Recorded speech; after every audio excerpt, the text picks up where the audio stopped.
Queridos irmãos e irmãs, sejam bem-vindos ao nosso estudo semanal sobre o Evangelho segundo o Espiritismo e que o Mestre Jesus abençoe os nossos esforços para estudar e para praticar aquilo que temos aprendido no Evangelho. Continuamos a estudar agora o capítulo 18 da obra, capítulo que tem o título Muitos os chamados, poucos os escolhidos. E vamos agora entrar pelo subitem A Porta Estreita. Ele que vai dos subitens 3 a 5 do capítulo 18 e que é composto por duas passagens do Novo Testamento, seguidas por 3 parágrafos de Allan Kardec, contendo as explicações sobre essas duas passagens. Em resumo, nós podemos dizer que esse item explica o que é a porta estreita, por que ela é assim e como atravessá-la. Além disso, nós somos esclarecidos sobre como essa situação de termos uma porta estreita está em acordo com a lei divina. Porque nós poderíamos pensar o seguinte, né? Bom, para a gente acessar o reino dos céus, a gente tem que atravessar uma porta. Por que que Deus fez essa passagem estreita? Não deveria ser de acesso fácil para todos? Não seria melhor, mais justo? Não é? Deus não seria melhor, mais bondoso, mais justo, se fizesse uma porta pela qual todos pudessem entrar? Então esse item responde a essa questão, né? Por quê? Qual é o motivo pelo qual essa porta é estreita? Por que que nisso há justiça? A gente vai ver no decorrer do estudo. Bom, aspecto de continuidade do texto, né? O capítulo diz que muitos são chamados, poucos os escolhidos, e no item anterior nós fomos convidados a entrar em um festim, na festa do reino dos céus. Era a parábola do festim de bodas. Bem, agora a gente vai perceber que para entrar nesse festim, para a gente usar as imagens aqui do próprio capítulo, para a gente entrar nesse festim, a gente vai precisar passar por uma porta que é estreita. Não é fácil entrar nesse festim. Embora a gente tenha sido convidado, não é fácil entrar. Então essa é a ideia de continuidade, né? A gente vai desenvolver aqui, continuar desenvolvendo as condições necessárias para participar do festim de Deus, que envolve, né, a condição de estarmos no futuro perfeitos, de estarmos felizes por estarmos nesse festim, mas que há aqui, como a gente está vendo, um caminho para que isso aconteça.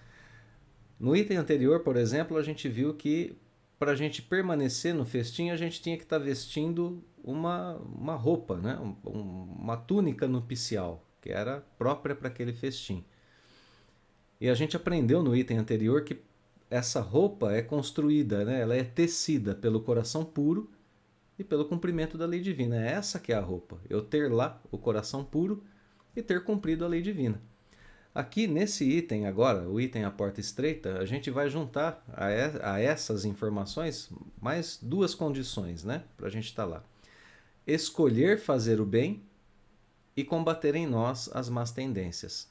Que no fundo é isso que faz com que nós purifiquemos o nosso coração enquanto obedecemos a lei, né? Escolher fazer o bem e combater as nossas más tendências. Então, a gente tem aqui a ideia de continuidade, né? Continuarmos nos aprimorando, agora no caminho que leva a essa porta estreita, para que tenhamos condições de atravessá-la quando lá chegarmos. Então vamos ao texto, duas passagens do Novo Testamento na abertura. A primeira passagem aqui no Evangelho de Mateus, capítulo 7, versículos 13 e 14. Vamos lá. Palavras de Jesus. Entrai pela porta estreita, porque larga é a porta da perdição, e espaçoso o caminho que a ela conduz, e muitos são os que por ela entram. Então aqui a gente tem a ideia, né, de que a porta da perdição é algo fácil. O caminho é espaçoso e a porta da perdição é facilmente encontrada. Vamos dar uma olhadinha na outra porta, né? A gente está comparando aqui as duas portas nas palavras de Jesus. Quão pequena é a porta da vida. Já vamos falar um pouquinho sobre essa porta da vida, né? Quão apertado o caminho que a ela conduz, e quão poucos a encontram. Então a porta da vida é nada mais, nada menos do que a porta estreita.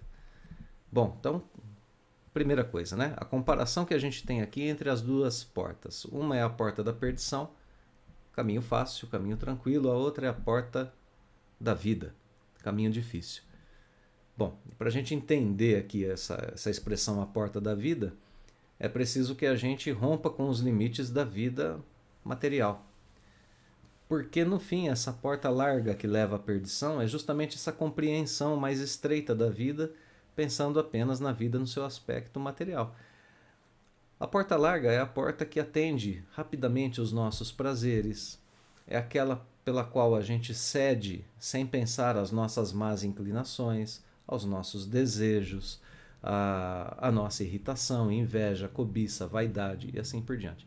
A gente cede muito rápido a essas vibrações mais baixas, a essas más inclinações que temos em nós mesmos, ao nosso egoísmo, orgulho, né? E isso nos leva a nos perdermos pelo caminho, porque a gente pensa que a vida é só aqui, o aspecto material e imediato. A porta da vida é o pensamento mais profundo a respeito do que é a vida. É colocarmos aqui, além de tudo, o elemento espiritual. É a gente pensar que a gente precisa pensar na vida como sendo também, como tendo também o âmbito interno. O que a gente pensa, o que a gente sente, nosso emocional, né? O nosso psicológico, o nosso psiquismo. Pensarmos o futuro, estarmos desencarnados e ainda sermos nós mesmos, vivendo as consequências das nossas escolhas aqui na Terra. É por isso que esse caminho é apertado e é por isso que poucos o encontram. Porque poucas pessoas se colocam nesse exercício de pensar o futuro depois dessa encarnação e de pensar o seu mundo interior, tudo aquilo que ela sente, que ela pensa, os seus limites, né? E tratar disso nesses dois âmbitos da vida, aspecto interior, aspecto de mundo de relação externa. Então, por isso que esse caminho é tão difícil. Bom, vamos à segunda passagem, agora no Evangelho de Lucas, capítulo 13, versículos 23 a 30. Alguém pergunta alguma coisa a Jesus, né? A pergunta é essa daqui, ó. Senhor, serão poucos os que se salvam? A pessoa está perguntando a Jesus sobre a salvação. Jesus responde: esforçai-vos por entrar pela porta estreita, pois vos asseguro que muitos procurarão transpô-la e não o poderão. Então, interessante que a porta é estreita, mas as palavras aqui, a expressão esforçai-vos, coloca a questão da salvação em nossas mãos. Para a gente começar a entender aquela questão lá colocada no nosso resumo, né, do texto. Por que isso é justo, né? Por que Deus fez uma porta estreita e isso é justo? Bom, é justo porque, em primeiro lugar, o esforço é nosso. Se nos esforçarmos, teremos condições para atravessá-la. O que exige de nós? Esforço em encontrar a porta da vida e tentar atravessá-la, né? Na sequência, Jesus fala sobre uma situação. Ele fala aqui, ó, quando o pai de família houver entrado e fechado a porta, e vós de fora começardes a bater dizendo: Senhor, abre-nos, ele vos responderá: não sei de onde sois. Por vos eis a dizer: comemos e bebemos na tua presença e nos instruíste nas nossas praças públicas. Ele vos responderá: não sei de onde sois, afastai-vos de mim, todos vós que praticais a iniquidade. Vamos entender o que está sendo descrito aqui por Jesus, né? Jesus refere-se a si mesmo como sendo um pai de família. Então aqui é a ideia de que existe uma relação íntima, né, entre ele e aqueles que estão batendo e pedindo para entrar. Senhor, abre-nos. E ele vai dizer: eu não sei de onde sois. Bom, uma relação íntima, né? Um pai de família. A família, alguns membros da família pedem para entrar, os cristãos em geral, né? E ele diz: não sei de onde sois. Bom, e aí as pessoas vão dizer: mas Senhor, a gente comeu e bebeu com o Senhor e o Senhor nos instruiu nas praças. E Jesus continua dizendo, né? Não sei de onde sois. Afastai-vos de mim. Por que, né, que a gente tem aqui uma relação, primeiro uma relação que parece uma relação de intimidade, comeram juntos, estudaram aquilo que Jesus falou, mas são, assim, tratados depois como estranhos por Jesus. Ele é um pai de família, ele aceita aqueles que são realmente íntimos com ele. Esses não são íntimos com ele porque praticaram a iniquidade. É por isso que ele diz: afastai-vos de mim, porque vocês comeram comigo, aprenderam comigo, mas não praticaram aquilo que eu ensinei. Então a gente vai entendendo agora, né, de que a vida real é vivida em acordo com a lei divina. Então agora a gente começa a entender por que a porta é estreita, porque para a gente viver a vida real é preciso praticar o ensinamento, é preciso praticar a lei divina. Então a gente vai viver agora com essa certeza, né, de que o caminho é difícil, porque a gente às vezes não pratica, escolhe, né, não praticar a lei divina, não se esforça para praticá-la. Todos que praticaram a iniquidade. A iniquidade é aquilo que é contrário à equidade, né? É aquilo que é contrário a uma ação moral, uma boa ação moral. É aquilo que é perverso, é aquilo que é mal. Então, o conceito hoje de equidade é um conceito muito tratado na nossa sociedade, né? Respeito ao próximo, ao respeito ao direito do próximo, né? Com algo que seja realmente justo para todas as pessoas, embora conheçamos as diferenças que existem entre uns e outros. Continua a passagem então. Então haverá prantos e ranger de dentes quando virdes que Abraão, Isaque, Jacó e todos os profetas estão no reino de Deus e que vós outros sois dele expelidos. Virão muitos do Oriente e do Ocidente, do Setentrião e do Meio-Dia, que participarão do festim do reino de Deus. Então os que forem os últimos serão os primeiros, e os que forem os primeiros serão os últimos. Última passagem aqui desse trecho do Novo Testamento, né? Qual a gente relembra, aqui tem uma relação muito próxima com o item anterior que a gente leu.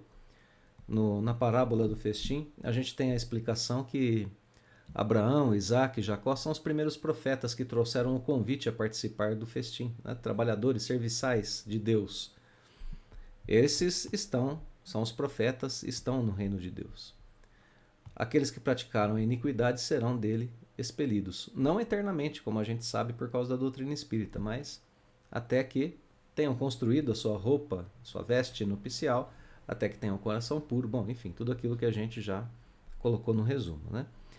E muitos virão de muitos lugares, e mesmo alguns que começaram a aprender depois a lei, os últimos, né? Aqui a aprender a lei, mesmo os últimos a aprender a lei, se a praticarem, serão os primeiros a entrar. E os primeiros que aprenderam, se não praticaram, serão os últimos, vão retardar a sua entrada no reino de Deus. Por isso que essa condição de ser expelido não é uma condição eterna, é uma condição momentânea, até que o espírito aprenda a viver a vida e aprenda a entrar pela porta estreita. Então vamos agora aos comentários, né, aos ensinamentos de Allan Kardec. Primeiro parágrafo. Larga é a porta da perdição, porque são numerosas as paixões más e porque o maior número envereda pelo caminho do mal. É estreita a da salvação, porque a grandes esforços sobre si mesmo é obrigado o homem que a queira transpor, para vencer suas más tendências, coisa a que poucos se resignam. É o complemento da máxima: muitos são os chamados, poucos os escolhidos. Aqui uma referência direta ao título do capítulo, né? Então vamos lá. Esse primeiro parágrafo, Kardec aprofunda o ensinamento daquilo que a gente já tinha comentado, né? Por que a porta da perdição é fácil, é mais tranquila? Porque a gente cede com muita facilidade às nossas paixões e às nossas más tendências. Basta eu querer comer um pouco mais que eu vou ceder ao meu desejo, ao meu prazer, né? Relacionado à alimentação, ao sexo, ao conforto, enfim, todo tipo de prazer que a gente possa sentir, né? Todo tipo de prazer, todo tipo de más paixões, né? Todos os sentimentos que são exagerados, exacerbados. Então, tudo que nos leva por esse caminho que acaba redundando, né? Um caminho que acaba tendo como resultado o mal para nós e o mal para as outras pessoas. Então a gente cede com muita facilidade a isso, as nossas más inclinações em todos os sentidos. Kardec segue dizendo que depois, né, a salvação é difícil de ser conseguida justamente porque ela exige de nós grandes esforços. A gente não gosta muito da ideia de fazer esforço. Quanto mais fazer esforço para o autoconhecimento e para vencer a concepção que muitas vezes a gente já tem a respeito do que é a vida, do que é o mundo. É muito difícil para a gente fazer um esforço para conhecer a espiritualidade, para desenvolver a espiritualidade, para vencer essas circunstâncias terrenas. Então é justamente a questão do esforço que vai tornando a porta cada vez mais estreita. E de novo, né? A gente volta a entender agora por que é justo que aconteça assim. Porque Deus quer que nós tenhamos um certo tipo de esforço em nosso próprio aprimoramento para nos aproximarmos dele. Por isso o caminho é estreito, por isso a porta é difícil de ser atravessada. Então aqui a gente tem essa situação que vai sendo colocada aqui, né? E isso tudo funciona como um complemento, né? Como uma explicação da frase que dá título ao capítulo. Muitos são chamados, mas poucos os escolhidos justamente por essa situação, né? De termos o esforço de separarmos, né? Ou de aprofundarmos a nossa compreensão do que é a vida para seguirmos por esse caminho. Então esse parágrafo explica por que a porta da perdição é maior do que a da salvação. E aqui a gente já tem elementos para pensar também por que esse quadro é justo, né? Qual é o motivo desse quadro ser justo diante da lei divina. Muito bem, vamos ao segundo parágrafo do texto, segundo e penúltimo parágrafo, né? Tal o estado da humanidade terrena, porque sendo a terra mundo de expiação, nela predomina o mal. Quando se achar transformada, a estrada do bem será a mais frequentada. Aquelas palavras devem, pois, entender-se em sentido relativo e não em sentido absoluto. Se houvesse de ser esse o estado normal da humanidade, teria Deus condenado à perdição a imensa maioria das suas criaturas, suposição inadmissível, desde que se reconheça que Deus é todo justiça e bondade. Então aqui a gente tem agora mais uma dificuldade para a gente pensar no porquê a porta é estreita. Justamente as condições da vida na Terra. A Terra é um mundo de expiação. Então aqui agora a gente começa a perceber no texto de forma mais clara que para a gente conquistar essa compreensão sobre o caminho da vida, né? A vida, como disse, a porta da vida, como disse Jesus lá atrás, a gente precisa compreender que o mundo lá fora, o planeta Terra, para nós encarnados, é um mundo de expiação. Nele predomina o mal, né, como consequência das atitudes humanas, equivocadas, obviamente, né, atitudes que não condizem com a lei de Deus. Então, aqui estão encarnados espíritos que fazem isso, que praticam o mal, e no qual inclusive predomina o mal. Então essa é uma dificuldade. A outra dificuldade a gente viu no parágrafo anterior, né? É o nosso mundo interno, nossas numerosas paixões. Então, a compreensão aqui, né, desse quadro é muito importante para a gente começar a trilhar esse caminho que nos leva a atravessar a porta estreita. Duas dificuldades, uma externa e uma dificuldade interna para ser vencida. Na interna, o esforço para que a gente não pratique o mal e para que a gente pratique o bem, né? E para vencer esse mundo que é dessa forma, né? Então, antes o texto falou do mundo interno, más tendências, agora mundo exterior. É essa soma de situações nos dois âmbitos da vida que torna a perdição mais acessível e a salvação menos acessível, a salvação menos fácil ou mais difícil, né? No entanto, segue uma explicação a qual a gente precisa prestar bastante atenção, né? Primeiro que isso não é eterno. Quando a Terra se achar transformada, quando a gente mudar as nossas atitudes, a estrada será mais frequentada, por isso será mais fácil. Então, outra situação. Isso deve ser entendido em sentido relativo e não absoluto. O que significa isso, né? Isso não é absoluto, ou seja, não é necessário e nem fatal que aconteça assim. Acontece assim por causa das nossas escolhas. Então a porta é estreita não porque Deus a fez estreita, porque nós a tornamos estreita. Entrar no reino de Deus, no reino dos céus, melhor dizendo, para usar a expressão aqui do capítulo, deveria ser para nós uma tarefa um tanto mais fácil, porque ela tem que estar relacionada à nossa escolha em praticar o bem e ao nosso esforço em vencer o âmbito de vida que nós temos, tanto o interno quanto o externo. Então, o esforço seria menor se nós nos colocássemos com mais presteza ao cumprimento da lei divina. Então, não é que Deus criou a porta estreita, é que nós a tornamos estreita quando escolhemos não seguir o caminho de Deus. Essa é uma interpretação. A outra interpretação a qual muitos levam, né, a passagem, e nós podemos entender assim também, sem problema nenhum, é que não é fácil para espíritos encarnados escolherem e se esforçarem para seguir o caminho reto, o caminho justo, vencendo as suas más tendências. Mas notemos, né? Tudo bem, a gente pode ter essa interpretação. E ela é uma interpretação justa até certo ponto. Mas nos lembremos que nada é exigido de nós além do esforço. Nada mais é exigido. Nesse esforço para nos conhecermos, para conhecermos a lei divina e atravessarmos a porta. Há muitas opções lá fora para a contemplação de nossas más tendências e de nossas paixões. E o caminho reto é um só. O caminho da porta estreita é um só. Então aqui também a gente tem essa outra interpretação válida, né, e que a gente pode pensar nesses dois patamares, né? Então, que a gente escolha aqui como a gente interpreta e como a gente lida com isso, né? Então, o importante da gente lembrar é sempre essa situação, né? De que isso não é absoluto. De que quando se diz que a porta é estreita e que aqui predomina o mal, né? Isso não precisa ser assim. Isso é circunstância das nossas escolhas, né? É resultado das nossas escolhas.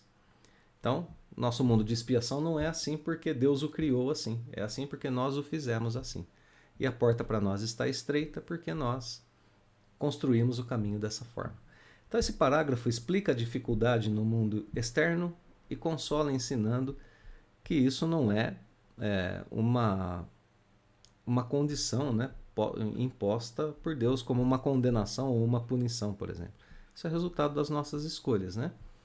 Senão a gente não poderia pensar em um Deus de justiça e bondade tendo criado um mundo desse para que a gente vivesse dessa forma. Inclusive com outro detalhe, né, que a gente vai ver no terceiro e último parágrafo. Vamos lá. Todavia, de que delitos esta humanidade se houvera feito culpada para merecer tão triste sorte, no presente e no futuro, se toda ela se achasse degradada na terra? E se a alma não tivesse tido outras existências? Por que tantos entraves postos diante de seus passos? Por que essa porta tão estreita, que só a muito poucos é dado transpor, se a sorte da alma é determinada para sempre logo após a morte? Assim é que, com a unicidade da existência, o homem está sempre em contradição consigo mesmo e com a justiça de Deus. Com a anterioridade da alma e a pluralidade dos mundos, o horizonte se alarga, faz-se luz sobre os pontos mais obscuros da fé, e o presente e o futuro tornam-se solidários com o passado. Só então se pode compreender toda a profundeza, toda a verdade, toda a sabedoria das máximas do Cristo. Então vamos pensar um pouquinho sobre esse terceiro e último parágrafo, começando aqui numa palavrinha delitos, né? Então a gente viu no parágrafo anterior que a situação terrena não é uma situação de punição divina e nem uma situação que Deus criou. E essa ideia acabou de ser aqui completada, né, nesse início de parágrafo. Porque aqui aparece a responsabilidade humana pelo quadro difícil no mundo em que vivemos, tanto no mundo externo, planeta, né, Terra, mundo lá fora, quanto no nosso mundo interno. Nós cometemos alguns delitos, nós infringimos a lei divina, né? Nós não cumprimos a lei. Então, a gente é responsável por essa situação. Outra situação, né? A humanidade toda, a humanidade pensada como um todo, não está aqui na Terra apenas, né? Ela está também em outros mundos. Ela, a humanidade está espalhada pelo universo. Então a gente está degradado, não estamos todos degradados aqui na Terra, né? Não estamos todos exilados aqui na Terra. Não. Existe humanidade em outros mundos.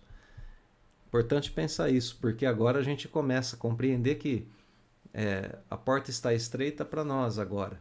Mas existem outros mundos em que esse quadro não é assim. Perguntas de Kardec que vão respondendo, né, a questões importantes, né? Por que tantos entraves? Por que esse mundo externo difícil? Por que o mundo interno desse jeito? Por que isso é assim se a sorte da alma for determinada logo após a morte? Se nós desencarnarmos, né, e formos condenados ao inferno ou presenteados com o céu? Por que tantas dificuldades se a sorte é uma só após a morte, né? Ou penas eternas ou purgatório, né, como algumas ideologias, ou o céu como recompensa. Em uma encarnação só conseguir isso, né, ou não conseguir, onde é a justiça de Deus, né? Então, na sequência do texto, é por isso que Kardec diz, né, que a unicidade da existência coloca o homem em contradição consigo mesmo e com a justiça de Deus. Não dá para pensar em um Deus justo se a gente pensar no quadro desse jeito. Por isso que aqui a gente vai pensando que através das diversas encarnações, reencarnações, a gente escolhe o que vive. Temos escolhido a porta larga. Temos tido alguns delitos. Então o caminho vai ficando um caminho mais difícil. Aqui a gente já tem, portanto, colocado, de uma certa forma, o contexto da reencarnação e do progresso, né, que o espírito faz aqui na Terra e em outros mundos. Mesmo aqueles que não concluírem sua tarefa nessa encarnação, o farão na próxima. Claro que quanto antes melhor, né? Mas aqui a gente tem essa ideia já. Para que a gente não entre em contradição com a gente mesmo, porque senão a gente vai ficar pensando, né? Nossa, eu fui criado agora, nessa vida, e já tenho todas essas más tendências. Se eu não vencer todas elas, eu não tenho uma sorte boa depois da encarnação, não tenho um futuro bom depois da desencarnação, melhor dizendo. Como eu lido com isso? Eu começo a contradizer a mim mesmo. Eu começo a me condenar, eu começo a me culpar demais. E a justiça de Deus, então, a gente também vai ter uma séria dificuldade de entender, né? Por que Deus me criou imperfeito, com uma porta estreita, num mundo difícil? Ele não está querendo que eu me aproxime dele. E a gente sabe que essa não é a verdade, né? A gente sabe que, com a ótica das reencarnações, isso se resolve. É um caminho que está sendo trilhado. Então, o nosso destino feliz é construído no decorrer das nossas reencarnações. A ideia de uma existência única é contraditória com a lei de Deus. O caminho é tão duro e a porta estreita, cadê a justiça de Deus e a bondade de Deus se Ele não nos der novas oportunidades, não é? Então, é isso que é importante da gente perceber, é isso que vai fazer com que a gente entenda melhor alguns pontos relacionados à religião, à fé, né? E aí uma das frases finais aqui do item que eu acho maravilhosa. O presente e o futuro, é por esse caminho, por esse entendimento que o presente e o futuro tornam-se solidários com o passado.